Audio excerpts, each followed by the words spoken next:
Hello, everyone, and welcome to the first ever episode of From Junk to Jank. My name is Ryan, and I'm here with my co-host of sorts, Gabe. Hello. We'll be starting a segment on how to play against different modern decks currently right now, with the top two decks being Burn and Humans. Yeah, and Jeskai controlling the mix, kind of. Yeah. We'll start off with introducing ourselves, though. Yeah. Right now, I'm Gabe. I guess I could start off with some of my favorite Magic cards. It would probably be on the list of Lightning Bolt, Brutal Horde Chief, and Chalice of the Void. But no Butcher of the Horde? Butcher of the Horde, yeah, second. Second? Yeah. To Brutal Horde Chief? The Butcher of the Horde? Oh, wait, no. Yeah, you're right. I know, you were just talking about what you love Butcher of the Horde, and I'm like, no, Battle Cattle's where it's at. Battle. You know what Battle Cattle is, right? Yeah. Yeah, it's the real man. My favorite Magic cards are like Prized Amalgam, Seasons Past, random garbage that wins games. Yeah, sure. I mean, like, for an explanation of what we do real quick. You want to try it again? I'm just saying, like, the formats I play real quick and, like, what I do. In Standard, I play whatever's good. Modern, I play Grixis Shadow or Dredge, or, random decks, I feel like. In Legacy, I play Prison and Miracles Fringely. I haven't touched Legacy yet. Don't. It's awful. It's fun when you're playing interactive games. When you're not, it's just like misery. Alright, so we'll start off with breaking down Humans? Humans. So Humans is a fast aggro deck that is based off synergy with the keywords human. One of their biggest cards for the deck is the Champion of the Parish, which constantly gets bigger every time you play Humans. That card's like a headache for anyone that plays against it. Yeah. So learning to play against Humans is you have to expect that they're going to be playing out most of their hand by turn 3 or 4, and their board's going to be quickly filled. Depending on like how you play out your removal, definitely getting rid of the Champion of the Parish is like your first best option. So like, them playing out their hands is kind of like, let's turn 3 or 4. It's sometimes they have weird draws once in a while. So like, sometimes they'll start out with like Champion of the Parish into like Noble Hierarch or Thalia's Lieutenant or vice versa, any order of that. Right. One of their strongest starts is they actually just start with Aether Vial. Yeah. Like, Aether Vial is the engine. Yeah, Aether Vial is definitely what lets them do a lot of annoying things, especially with Reflector Mage. That's another thing you need to watch out for, too. I can't express enough how much looking at this deck list is just hurting me. Really? Oh, I hate Humans. Depending on what colors you're in, some of your best sideboard cards are, such as Damnation. Wrath of God. Wrath of God. If you're in red, you can play Anger of the Gods, which is really nice, because you usually can get them pretty hard on turn 3. Well, if you're playing red and you can get up to 7 mana, you can play good old-fashioned Star of Extinction. Yeah, sure, you want a Star Extinction. Please enlighten our... So, Star of Extinction, for everyone who doesn't know, it's pretty secret tech. It's it's 7 mana, it's 5 red. For destroy target land and deal 20 damage to every creature in Planeswalker? Yeah, so you just get rid of their unclaimed territory, so they have one less rainbow land. You kill off their board. Also, though, on the same vein of like actual real removal spells that you play or real wraths, if you're in red, you could also play Blasphemous Act. Like, realistically, you could play Blasphemous Act and it might get away with it. No, I've seen where it does happen. It does depend on like a little bit, though. Sometimes Humans don't really, like, they might off a couple. So you may be playing in a deck that you don't have many creatures in. Another thing to look out for is they're really reliant, like, outside of the Aether Vial on their rainbow lands. So if you can land an early Blood Moon, you definitely do get them. Yeah, unless they have Vile. Yeah. Like, so what we're gonna get at here real quick is if you target their lands and attack their lands, you can beat them. That's all contingent on them not having an Ether Vial sitting there. Well, generally, you also want to bring in the artifact removal for the Aether Vial. It's such a powerful card with a lot of their. I find that very fringe. Well, it's not. It has to be like the off ones because you can also get some other things. I'll agree with you need artifact removal, but like to give an example, right? If I'm playing Grixis Shadow and I'm looking at my sideboard, I'll bring in my Kolaghan's commands and my Abrade, but only because they also just kill dudes. Yeah. I won't bring them in specifically to target an Ether Vial, unless I see that they're stuck on one land and their Ether Vial is the only way they're doing things. Oh, that makes sense. Like if they turn 1 go Vial and then turn 2 don't play a land, yeah, I'm blowing it up.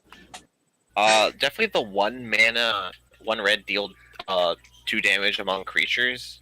I'm trying to think of the card. Is it Twin Bolt? Fork Bolt, the sorcery. Is it Fork Bolt? Fork Bolt's a 1 mana sorcery that deals 2 damage divided as you choose between creatures or players. Yep. Yeah, that card's really good because they also run 4 Phantasmal Image. So generally you can get rid of their Phantasmal Images. A lot of their smaller creatures are just 1, so like getting rid of a Noble Hierarch really screws them over. Yeah, you can also, if you're getting real techie, if you're playing like White-Black X, you can play Zealous Persecution. Can tend to get them. I am speaking from experience. So, speaking out on how their turns are going to go, a lot of the times you do definitely want to put up a threat quickly, because humans can get outrun if they lose tempo, because they're a very heavy tempo deck. So like other targets outside of the champion of Parish that you really need to get rid of is the Thalia's Lieutenant, because they work in a very similar manner. I do want to point something out though. Yeah. Humans as a deck, like, so we're going to say all this stuff about humans, right? From the unbiased standpoint that we have as much as we can. Humans is very much considered to be one of the best decks in the format because of the fact that even though we're saying like, yeah, it's got tempo, yeah, it's an aggro deck, it also just like has unreal draws, and like the reason it's one of the best decks in the format is it beats its bad matchups more often than it shouldn't. Yeah. Like, no, it's ridiculous. I understand that. Like they have a like there's just so many good things about humans. Like they're a toolbox deck along with like them being like a good aggro kind of mid-range style deck. And especially since they were so much better game 2 because of their meddling mage. Yeah. Well, like even meddling mage in the main deck is gross. No, yeah. Meddling they main the meddling mage, which is the important thing. It's just it's even better game 2 because they know what they're going up against and what threats they can't normally deal with that they don't have to in their sideboard. So like if I'm playing humans against, let's say like Burn, and I'm on the play turn 2 meddling mage on generally something, I want to say Eidolon of the Great Revel most of the time, because that card can really burn you down. It can. Things barring, of course. You know what actually does make their meddling mages better game 1 though? This handy dandy little card we got from Ixalan. It's called Kitesail Freebooter. I don't know how if you heard about it, game. It's pretty good. Yeah. The amount of times this card blows people out, it blows my mind. It gets rid of their hand. They know the matchup. So the thing is, and this is just like a common thing about Kitesail Freebooter, it still amazes me that this card sees so much play in Modern, especially like in this deck, but it sees no play in Standard. I guess it's kind of like depending on the decks right now. Yeah. Because like Standard right now is in a weird position where like knowledge is nowhere near as powerful as it is in Modern. Like it's good to have it, but sometimes it's just better draws over all. Yeah, we also just had a rotation, so like Standard's in a giant flux right now. I definitely do see it as a sideboard card in future Standard decks right now, especially with different like control and mid-range shells moving along. Like this is a great card. Yeah. to continue going down the deck list from humans, though, like you said, we have the meddling mages. We have phantasmal images. Then we have, Yep. I think, probably one of the best cards in the deck, being Thalia's Lieutenant. Yeah. I say that, not confidently, but, sort of confident. Thalia's Lieutenant is, copies 5, 6, 7, and 8 of Champion of the Parish, but it also has the ability to anthem your entire human board. Yep. Every human gets a 1/1 counter on it, and then it gets bigger for every single human that enters the battlefield. It's really strong. Well, then afterwards, we're talking about their best creatures, which are the Thalias and Mantis Rider. Yeah. And that's definitely your targets on when you want to really play your Thalia's Lieutenant is when either of those are out. Because having a larger first strike body, if you play the 3-mana Thalia and then afterwards Aether Vial the Lieutenant out, having Thalia being a 4/3 first striker is really hard to deal with, along with their creatures entering tapped. Yeah. I would definitely say that humans' worst matchups they tend to be the interactive decks. And they really shored that up because of Thalia. Guardian of Thraben. Yep. Jeskai is arguably its worst matchup. I say arguably because it's definitely shifted a little bit. It might be now blue-white because of just how many Terminuses they play.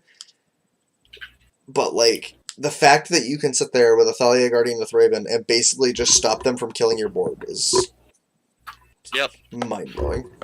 The ability to tax is definitely something that people underrate a lot, and once it's kind of played on you, you definitely know how powerful the effect is. Making Lightning Bolt into Lightning Strike is definitely a huge difference in Modern. And then turning Lightning Strike into Wizard's Lightning. Well, turning Wizard's Lightning just to normal Wizard's Lightning. Turning Shock into Into a card you don't really play in Modern. Yeah. So outside of that, their lightnings is also quite. It's definitely an oddity in a way. It's not something that we've seen for ever. The idea of just playing so many different lands that tap for different colors, but they're all based off the one creature type. So it being Ancient Ziggurat can only be for creatures. Cavernous Souls are only for humans. The Unclaimed Territory is only for humans as well. So it's you have 12 sources of different colors. So the ability to play 5 colors is really powerful. And one important thing to point out about what you were saying about their lands, there are 4 lands in their deck that cannot play Aether Vial. Yep. And so if you catch them on an Ancient Ziggurat, and they don't play anything else, there's a chance they're stuck with a Aether Vial in their hand behind an Ancient Ziggurat. It is a downside. That's the only one that can get them, because Unclaimed Territory and Cavern Soul can tap for colorless. Yeah. So the other big thing, though, that they do have to them is the ability to play Horizon Canopy. A lot of decks that can do it are generally very low to the ground because they don't mind sacrificing their lands for card advantage. I blame them for this card being so expensive. Yeah. For everyone who doesn't know, Horizon Canopy is, take a guess, it's $60. I believe so. Yeah, it's $60, and why? Why? Because everyone in Modern plays it because you can play it as either a green or a white land, and sack it to draw a card. Yep. The ability to turn lands into card advantage is really important. And then if we could just go to the sideboard real quick. Like you were saying earlier about them being a toolbox, their sideboard is the toolbox in general.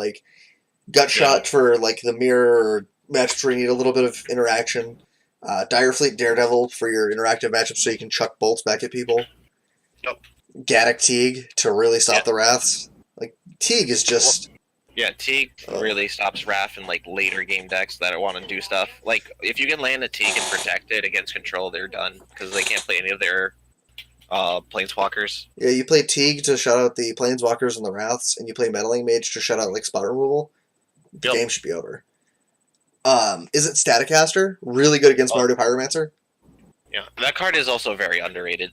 You honestly can look at this card and you're I don't understand why this card's so good. And once you've played it a couple times, what, Staticaster? Yeah, Oh, I've blown so many people out with Staticaster. It's so good. it doesn't look that great on like paper though. You don't know the feeling until you have two Staticasters out and you're just taking down two twos. Yeah. Like, No, it's I'm just so saying like good.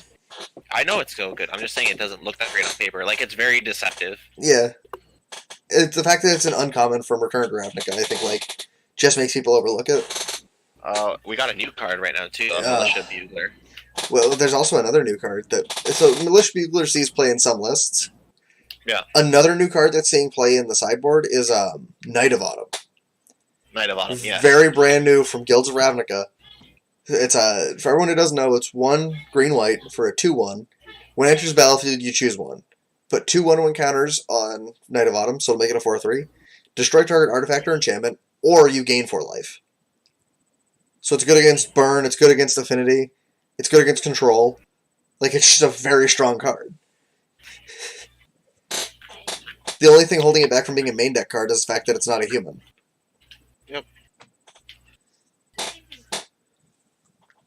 We move on to the next card in the sideboard, Sin Collector.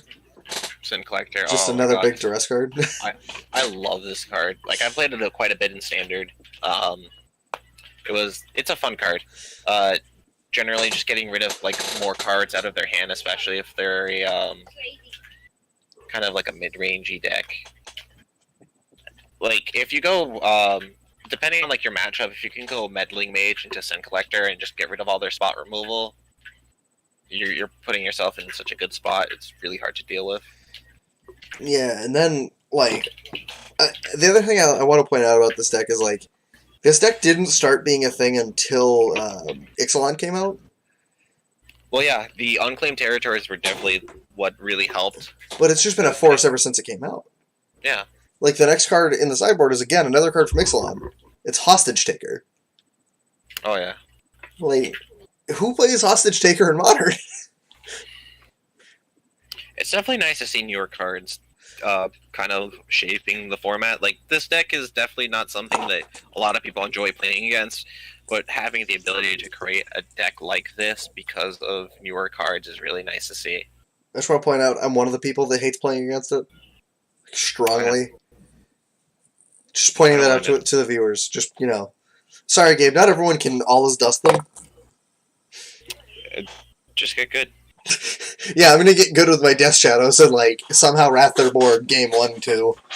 What? And finally, another sort of newish card was from Origins. Whirler Rogue. Whirler Rogue. Oh, boy. It's just a 2 mana... it's a 4 mana, 2 blue for a 2/2. When it enters battlefield, you make 2 Thopters. You can tap 2 untapped artifacts you control, and target creature can't be blocked this turn. Yeah, that was from Magic Origins, right? Yeah. So remember how, like, we were saying that Champion of the Parish can get swole, like, real fast? Yeah. This card says, we're playing against elves. My Champion of the Parish can't be blocked. Get bent.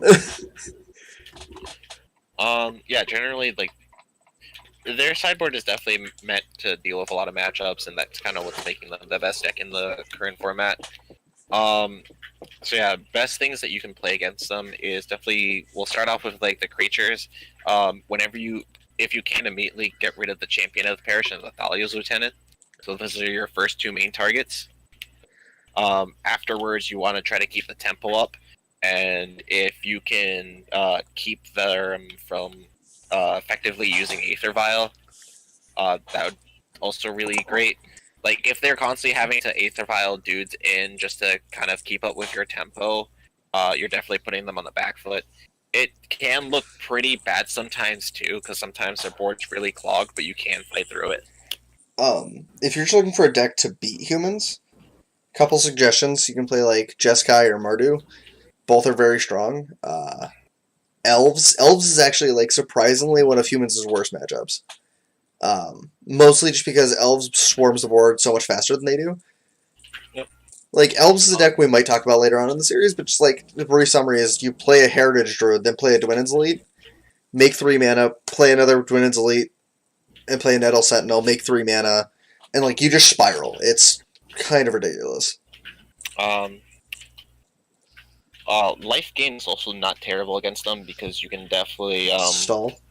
you can stall for a long time, and depending on your version of the build, you definitely have a chance of just kind of end up like wrapping their board or just having a bigger creature. Because humans doesn't have that many flyers. Like you have the mantis riders and you have the footers, even though don't really be out. Souls. No, not Souls Ascendant. I'm trying to think of the card. Sarah's Ascendant. Yeah. Part of the biggest thing I like about the humans deck, like if I was gonna play humans, there are so many different cards you can play. As we were saying, you can play Militia Bugler, you can play Thalia Heretic Cathar, you can play Riders of Gavany, which I didn't even know was a card. Riders of Gavany, for everyone who doesn't know, is a 2-mana. It's a 4-mana 3/3. It's 2 white vigilance. As it enters battlefield, choose a creature type. Human creatures you control have protection from the chosen type. Yep, I used to play this in the Boros aggro deck actually. That card's like back in nuts. Yeah, I played it in standard. Depending on like what you were up against, like it was a pretty good card. Well, at least it was in my version. It probably wasn't breaking decks in others. So just some like I guess closing thoughts on humans. It's the strongest deck in the for a very good reason. Like if I were to rate humans on a scale from like 1 to 10, I'd definitely name it as an 8. For a deck to be 10, it'd have to be like Eldrazi Winter, Eldrazi Strong. Oh yeah, just where like it was completely unstoppable. Yeah, like so that's why I'm saying this is like an 8. A 9 would have to be like Twin. Yeah, Twin. Yeah, I was thinking the same thing. It's like it's not completely unbeatable, but it wins almost all the time. Yeah, it's like this is an 8. I definitely like where like it. If this is the strongest deck in Modern, then I definitely like Modern as a format because this deck is not unbeatable. Yeah, it's just really powerful. So Gabe, if you were to rate this deck on a scale from 1 to 10, what would you rate it as? I'd give it an 8 as well. So yeah, this deck is like, again, if you're looking to win tournaments, you pick this deck up, you take the time to learn it, make yourself good with it, and you're probably going to just like do everything. This deck is not a deck that you can just pick up right off the bat and pile it. It takes a lot of practice. You need to take the time. And like the list I was looking at specifically for anyone watching right now, I was looking at Cedric Phillips because the guy plays nothing but this deck. Yep. He strongly believes this deck is the best in the format, and I can understand why. And like Gabe said, if this is the best deck in the format, then like that's not a bad way for Modern to be, even if this deck is pretty strong. Like I'm not a fan of this deck. I personally like can't stand the deck. But that's because I've gotten so many bad beats from it, it's not even funny. Yeah. Like, personal opinions aside, I think this deck is very powerful. Alright. So, next in the format is definitely the current Burn list. Burn has gone through a lot of changes. I'm not sure if you were playing during the time, but I definitely saw like the huge transition from like normal mono red Burn to Naya Burn, and now we're kind of moving back towards a kind of red white Burn deck. So I started playing Modern when it was Naya. Like the first deck I ever played was Naya Burn. So I was playing with Wild Nicodals, Artarkos Command's main deck. And yeah, like just seeing that change from that to Boros Burn now, I'm like still a little surprised, but like not outraged at it. Like it's a really nice change. Yeah. It's definitely a lot more affordable than it used to be, too. I mean, is it $600 right now? It was a lot more because we didn't have the Goblin Guide reprints. Wait a minute, how much of this do I own? I own the fetches. I own Sacred Foundries, Inspiring Magic. I could literally probably build this deck. Sorry, get sidetracked. Yeah, no. The deck was a lot more expensive when it was Naya Burn, especially because the Goblin Guides weren't reprinted at the time. And I think they were... I want to say they were a promo at 1.2 that you can pick up, but it was super expensive for those versions as well. And then we got the reprint in Iconic Masters? Modern Masters 2017. Modern Masters 2017. Just to give like a quick thing about Burn, like a little kind of like summary of it as a deck. It's the kind of deck that, like, you live by the sword, you die by the sword. Like, if you play burn, it's very hard for you to get mad at flooding out. Not because you play a lot of lands, but just because, like, that's the nature of the deck. Like, you burn through your opening hand so fast that you're just top decking. And as a player who has played the deck both back then and recently, you just kind of have to deal with it. Like, if you're not okay with just, basically failing at your draws, you shouldn't play burn. Like, it sounds like I'm saying you shouldn't play Magic, but, like, some decks can deal with foiling their draws and, like, just not doing well. Burn literally is that deck, though. Like, it's the epitome of that. Like, you have to be able to accept to lose. Like, Gabe, an example, just because you know this. If you're playing Eldrazi Tron, and you draw a land, and it's your only card in hand, but you have a Seagate Wreckage in play. Yeah. You play the land, you activate the Seagate Wreckage, and you get another draw. Yeah. Burn doesn't have that. Like, sometimes it's just like another land, but at the same time, it's like, all right, I've gone through this, and a lot of the times, like, it's really hard for me to be low on life. Like, playing the Eldrazi Tron deck, I've, like, those moments that I'm top decking for a card, I'm not dead yet. And that's probably because, like, a lot of resources were committed to getting rid of my creatures beforehand. Like, the thing what I was getting at is Burn doesn't have that. Like, yeah, they don't have the ability to kind of, like, slowly dig themselves out of any situation. But part of the thing I like about Burn and the way that it's evolved, and I'm not trying to just skip right to the sideboard, but it's kind of important to talk about, is the fact that since they have those weird draws where they just, like, flood out super hard and they draw nothing but lands, but they play them all, they started playing Ensnaring Bridge on the sideboard. Yeah. So some matchups, they just, like, literally get to draw until they find what they're looking for. Well, that makes kind of sense for some of the other decks that are being played right now. So, like, a good example would be, like, 8-Whack. Humans. Like, a lot of the times, like, you just dump your hand, and then the Ensnaring Bridge kind of stops them because they don't have any direct damage to the face. Yeah, like, stop playing Malcontents. Yeah. So, breaking down this deck a little bit more. Back on track. Back on track.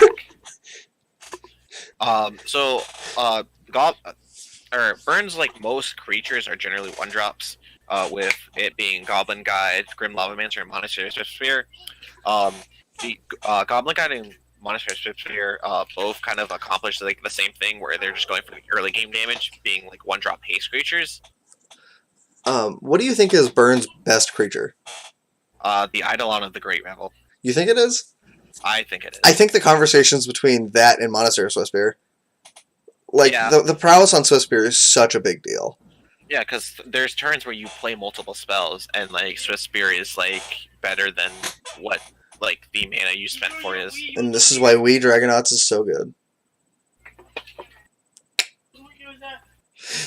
Yeah, I brought We Dragonauts into this for 2 seconds. Yeah. Get at me.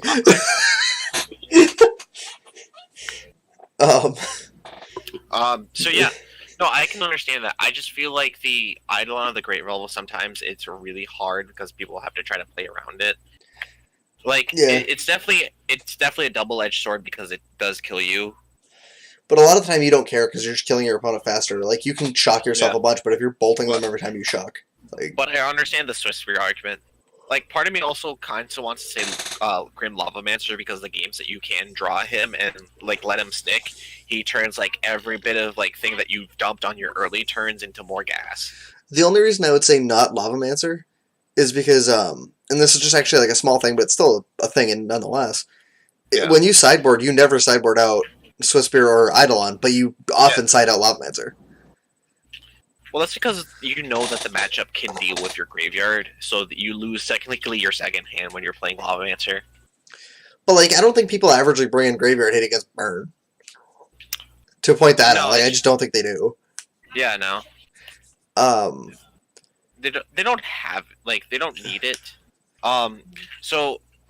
With the other cards, like, they're playing a lot of cards that just kind of say, like, 3 damage. Deal 3 damage. Deal 3 damage. And that's kind of, like, how the deck runs. Like, they're very just, like, apply directly to the forehead. As best as I could put it. That is my favorite joke I've ever heard at the store, by the way. It was amazing. I So, was playing against my friend Zach, and he was playing his mono, or no, he was playing red blue wizards at the time for standard. yeah. And our friend John was like, maybe you should just try throwing like all of your burn spells like to his face instead. Just apply directly to the forehead." And we've been using it for a while now, and it's a great way to kind of look at burn in um, general. is it Zach, like the one that has the Stop and Shop hat? Yep. So fun little quick tidbit about him. I got to play the Wizard Mirror with him yesterday. Oh, you did? Yeah, I showed John my hand at one point because John was over my shoulder. My hand was lightning strike, lightning strike, lightning strike, wizard lightning, wizard's lightning, wizard's lightning, and I had a wizard on board. And so every end step I'd be like, apply directly to the forehead, and I just kept dealing damage to his face. And like he was sitting there and he goes, "Oh my god." He's like, "Did you draw all of that?" I was like, "Yeah, it was kind of great." Yeah, I had the same matchup earlier today. I was playing Mono Red Goblins, and I ended up drawing 2 shocks and a lightning strike, so I just kept saying it, like, apply directly to the forehead. The reason we got off track, a great way though, to explain this deck. is like burn is not that hard to explain. Yeah, no. Even if we say, oh well, if we go to the sideboard's also got not much to explain. It's very minute choices, but like for the most part, it's pretty straightforward.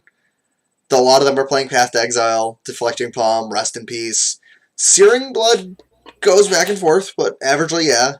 Skullcrack, it's a little weird for me to see 1 on the sideboard and 2 main. It's usually like 4 main, but yeah, this person wanted to play 20 lands instead of 18. I don't get it, but whatever. Smash the Smithereens. I believe it's because of the I think they're running more fetches than usual. No, they usually run 10. It's like, I think they're playing more Sacred Foundries. Oh, okay, yeah. Because they usually play like 2 Foundries and like 2 Mountains, and they're playing... Well, it's because they have more targets for the white sources, because they're playing I believe Boros Chime was almost like a sideboard. Boros Charm? No, that card's been main deck for a while. Oh, really? Yeah, even back when it was just Naya, it was still Boros Charm. Like, Boros Charm has always been your best burn spell because of the fact that it says apply directly to the forehead, 4 damage. Yeah. Like, the only new card in the sideboard from what I'm looking at here, besides Smash, which is because they're moved away from the green splash completely, is Exquisite Firecraft. Exquisite Firecraft, yeah. And I think, again, that's just nowadays, it's a staple of the deck. Exquisite Firecraft basically says if playing against control, they have to take 4 damage every time you cast it. Yep. And then Wear Tear. I understand you want to have a way to kill enchantments. Yeah, especially with Leyline of Sanctity. Yeah, like that's just burn in a nutshell. Like, there's nothing really to break down about it. So fighting against burn, it definitely does look like an uphill battle a lot of times because they do have the burst damage on a couple turns, but your best chances are to get rid of their creatures because that's consistent damage rather than just instant damage. And any life you can gain is also a good thing. Yeah, so things in the sideboard, in a weird way, you can bring in like enchantment removal too if you're really scared of the Eidolon of Great Revels. I've done it. Yeah. I was playing elves and I had to. That's one thing to really note is that it is an enchantment creature. Like, it's something that a lot of people kind of put off, but like it can be really important. This deck is part of the reason why Humans is playing Knight of Autumn in the sideboard. Yeah. One of the most common creatures to see in the sideboard is Kitchen Finks. Kitchen Finks is really hard for them to deal with. Yeah, because they'll gain 3. You gain 4 life total, and like it's just such a good card. So life gain is really good. Being able to shut off like a lot of their 1-drops. So as the Eldrazi player, I get to just play Chalice of the Void on 1, and that's like most of their deck right there. So one quick distinguishing factor I need to point out. So Gabe plays Eldrazi Tron. Before I go into this, I have to point out Eldrazi Tron is Eldrazi midrange. It plays Tron lands. Good we pointed that out. The difference between Eldrazi Tron's burn matchup and Green Tron's burn matchup is one of them is extremely terrible. Eldrazi Tron has a very good burn matchup. The Chalice of the Void on 1 is so important. Green Tron cannot do anything. They play against burn, and they have to pray that they don't kill them. Other things that you can play against burn, too, is just like general life gain stuff. So depending on your deck, like you might be playing either Life Feed the Goes On. Clan or Life Goes On. Or is Feed the Clan gone? Like I'm not Feed too the sure on that one. Clan sees some play. Life Goes On has really replaced it in the decks that want either. Mostly because Right. it's 1 mana compared to 2. If you can trigger the Ferocious, I think that's when you just definitely play Feed the Clan. Yeah. Like, if you're playing a bunch of Definitely 4-power something- creatures, like... Yeah. Other things are just like creatures with lifelink, and like a big card that we see in a lot of is just protection for red. So Forge Tender, I remember, is one of the cards also, which lets you kind of reverse the damage that Burn's dealing. Generally, like Burn has a good matchup against most decks. First game, they can turn to struggle a lot in like the sideboards afterwards. Like your best card, if you're also playing white, is Leyline of Sanctity, which is why they run the Wear and Tear. And the, yeah, it's Wear and Tear. They used to play Destructive Revelry for the same reason. Right. I will say this, if you want to just beat Burn in game 1, just play Soul Sisters or Margaret Brock. Yeah, They don't do anything. Like, they can't. Like they're and a bit of life is definitely like really important because there's only so much that they can do. Another thing is definitely watching your life when you play Shocklands because they're very dependent on you bringing yourself down to around like 16 life on your own. Yeah. Another fun sideboard card you can play if you're like in a monocolored deck and you don't have access to anything cool, play Dragon's Claw. Dragon's Claw is a solid card. It gains a life every time they cast a red spell, which is their entire right. deck. And if you really want to just hurt them, play a playset of them, and then laugh when you get 3 on board. Man, that feels good. I guess you have to start on that one. Oh, I do. I was playing, I was playing Scred? I was playing like some garbage deck. It might have been like a bad brew, but it was playing like 4 Dragon's Claws on the sideboard, and I got matched up against Burn. And this was in a Magic Online league, and I like drew 3 of them in my opening hand. And I looked at my hand and I was like, this hand's pretty bad. But I got 3 Dragon's Claws. Let's do it. And so I played all 3 Dragon's Claws. My opponent types in chat and they're like, really? 3 Dragon's Claws? And so they were like, they basically had to structure it like this. They would cast a bolt targeting my face. The triggers would go on the stack. They respond with Skullcrack. Skullcrack triggers go on the stack. I gain 3. I take Skullcrack, and then I get bolted. Yep. And I won the game. What's it? I had a couple of games against Burn recently. I played one where first matchup, I didn't have like the greatest hand, and it took me a little bit of fighting to really get rid of his creatures, and I think I stabilized at like 1 health, and I had a Chalice on one. I was like, all right, as long as he doesn't rip Rift Bolt, I'm alive. Like, because I'm pretty sure he burned through a couple like cards, and that's the only one I didn't see. So I'm like, it's like statistically, Rift Bolt is probably what's gonna kill me here. You're bringing back bad memories. Yeah, I just didn't draw it. Well, so I played Eldrazi for 1 tournament. It was like a 1K or something like that, right? Right. And I'm not even close to like winning the tournament or anything, but I'm like in the last round, I'm playing against some like older gentleman playing Burn. You can clearly tell he doesn't play Magic that much. He's here with like one of his younger family members and whatever. I have a Chalice on 1, a Chalice on 2. I'm at 3. My board is Reality Smasher, Thought-Knot Seer.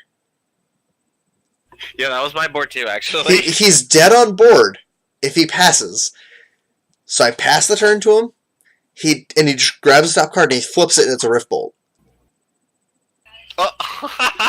And I'm sitting there, and the actual words that came out of my mouth are you fucking kidding me? Because how lucky do you have to be to rip exactly Rift Bolt in that situation? That's what I was scared of too, because I had the same exact board. And eventually, like, after, like, he didn't rip the Rift Bolt, I top decked a Batter Skull, and I was just like, alright, I guess I win this. I guess, just Batter Skull, I guess, I guess I win this here. Yeah, I'm one of the few people who run Batter Skull on the main board, and it's saved me so much. It's not bad. It's not bad. It saved me so many games. Like at this point, like I love it. Like So- I have the foil promo version too because I'm like I just think it's prettier and it was It worth is. every other cent. So Gabe, here's my question to you. To wrap this up, right? Do you want to go over a brew? To wrap this up, Yeah, we're gonna wrap it up with a brew. Do you want to talk about standard or modern? I have a couple standard decks in mind, but building something in modern would be cool. Because I'm just gonna go to my decks on MTG Goldfish. I'm gonna pick one. Okay. Next time we can actually like plan ahead. I just kind of thought of this as a fun way to wrap up. Okay. So, okay, here are some options for you. We can go over white black mid range, Tameo combo, or Mirror Storm. A Mirror Storm. Mirror Storm? You got me in the word storm. Oh no, it's so bad, Gabe. It's so bad. Oh, is it? Okay. So let's go with Tameo combo. Also bad, but this one's funny. So, Alright. Tameo combo was suggested to me by my friend Jack. I'm in a group chat with Jack. I know him from a local store I go to. Yeah, I'll pull it up in a second. I'll send you the list real quick so you can look at it with me. Yeah, you can just send it to me. So this list, the combo, so to speak, is Tameo Field Researcher, Clock Spinning, to Ultimate Tameo Field Researcher, to cast Emrakul the Aeon's Torn for free.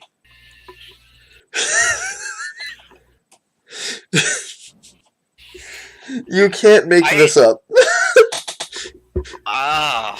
He sent me this list one day because I said I was about to stream, and he's like, dude, you should play this. And I was like, get in here and we'll do it, bro. And we did. And we actually, like, cashed the league with this. Really? We 3-2'd a league with this. And, like... So, I can see that. for everyone who wants to know, it plays the good old-fashioned green ramp strategy of Arbor Elf Utopia Sprawl, as well as 2 Okay. copies of Bird's Paradise. Your 7th creature is Emrakul the Aeon's Torn, who is a 15-mana 15/15. You cannot counter this card. When you cast it, you take an extra turn after this one. It has the amazing text of Flying, Protection from Colored Spells, and Annihilator 6. When it's put into a graveyard from anywhere, shuffle it into its owner's deck with the rest of the graveyard. This card also just says that you don't lose to the mill deck in the format ever. I just want to point that out. Yeah. I have not seen like a mill deck because I know like beforehand they used to randomly pop up. I know a guy who it's all he plays. It's his favorite deck. He's actually started foiling it. It's kind of pretty. Yeah. I'm not gonna say it's good, but like it's pretty. Are they interested in the new enchantment from Ravnica? Oh, this is also off topic. I don't know. Let's be real. This whole podcast might get off topic at points, and that's fine. It's just kind of us shooting the breeze, yeah. So we played Jace, Architect of Thought. I want you all to know, before I played this deck, I actually didn't know what this card did. Really? I used to play with him a bit. I bought the dual deck where it was James versus Ravnica, or not Ravnica, Vraska. So that was one of my introductions to playing Magic, because I bought that dual deck, but I kept the Vraska deck, and my friend who split it 50-50 with me took the Jace deck. Oh, okay. Like, yeah, Kyle, like when Kyle was teaching me how to play, well, Yeah, really deck was play. money because it had remand in it. Yeah, well, he didn't even know I had money. He just like wanted to play blue for once, and he knew I was obsessed with black-green. Yeah. So I had to play Vraska the end scene, and I was happy. There's a good card in there too. I'm trying to remember what it was. So Jace, Architect of I think Thought, it was a dredge card. you might be right. Oh, that's probably why you play dredge, isn't it? What? It's because the Vraska deck had a lot of dredge cards. I don't know if it actually had dredge cards in it. I love... Wait, no, actually, no, it wasn't the Vraska deck. Never mind. There was a dual deck. It was Golgari versus Izzet, right? Yep. I never got to play with those, and I wish I did. So Jace, Architect of Thought, +1. Until your next turn, whenever a creature an opponent controls attacks, it gets -1/-0 until end of turn. -2. Reveal the top 3 cards of your library, and opponent separates those into 2 piles. You put 1 into your hand, 1 into your graveyard. -8. For each player, search that player's library for a non-land card and exile it. Then that player shuffles their library, and you may cast those cards without paying their mana cost. So you play this card as a backup way to get your Emrakul the Aeon Storm? I guess. That's literally what he told me when he gave me the deck. Tameo Field Researcher is the real point of playing this deck. It's a Bant Planeswalker. You choose up to one target creature until your next turn. Up to 2 target creatures. Whenever either of them deals combat damage, you draw a card. -2, you tap up to 2 target non-land permanents, and they don't untap during their controller's untap step. And then -7, draw 3 cards. You get an emblem with you may cast non-land cards from your hand without paying their mana cost. So you get to Ancestral Recall and then Omniscience. Yep. I definitely really liked her when she came out. I almost spec'd on her and bought a couple just to hold on to them because I thought they were going to be I thought they were going to be kind of expensive for like the people who love brewing decks that are like this. Yeah. Trust me, Gabe, we're not even into the meat and potatoes of it yet. I can see the rest of the shell. It's I know, but we need to explain a very specific card to the people out there. Really? Because I guarantee you, they do not know what clock spinning does. I barely know what clock spinning does. Ancestral Visions in the deck has another Ancestral Recall. Now let's move on to Clock Spinning. So Clock Spinning is a 1 blue card with buyback for 3 generic. You choose a counter on target permanent or suspended card. Remove a counter from that card or put another one of those counters on it.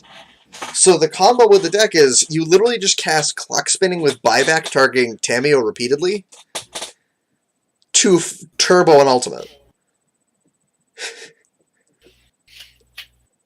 Side note, if you do play Clock Spinning with buyback through the Omniscience, you still have to pay the 3. Right. But like the fact that you can sit there with Tameo and Jace, Architect of Thought, and just pump them with this is pretty great. One funny moment I remember from that league. You know how Hardened Scales Affinity started popping up, Gabe? Oh. Do you want to know how good Clock Spinning is against them? Yeah, being able to remove counters from Walking Ballista or Hanger back. They didn't know what was going on. They're like, turn 2, they're like, hanger back for 1, go. And I'm like, EOT Clock Spinning? Take the counter off a hanger back. Guys, and there's nothing on it. Yeah, no, that seems pretty good. And then you can play Fog, Noxious Revival, Op, Serum Visions, Echoing Truth. Oh my god. Never mind, it's pro-colored spells. Telling Time, Supreme Verdict, Wrath of God, and Utopia Sprawl. If you're looking for a good time, this deck's great. If you're looking to win, don't play this. Yeah, this is definitely something you want to play if you're definitely looking for something fun to do and you have MTGO traders up. Or mana traders, like, yeah. Yeah. I mean, if you feel like Gabe, like, and you want to play something spicy, like, this is what you want to be doing. Oh. But to everyone who actually sat through like this last like hour or so of chitter chatter, thank you. We'll be trying to do this on a weekly basis. It might be hard. Right. We might have a third host with us sometimes. It might be me and the other guy sometimes when Gabe's not around. Yep. I really wanted Gabe to be here for the first episode though, so I had to pick and choose which one I was with today. Hopefully, for the next episode, we can discuss some of the other decks. I would definitely love to talk a bit of Death Shadow and Jeskai, I think. Jeskai control, yeah. I mean, I can especially speak on Shadow, like, yeah, get the experience. Maybe Hardened Scales as well. It's definitely not one of the decks I would rate very high as much as like Burn and yeah, not Humans. anymore. If you asked me like a couple weeks ago, I might have said, "Oh yeah, Hardened Scales Affinity, it's great." Like now, it's just like not even really there. Yeah, it's just people have learned how to play against it, but it's definitely something that you would want to know how to go up against. But this has been from Junk to Jank. Thank you all for listening, and we'll see you guys again next week. Peace out.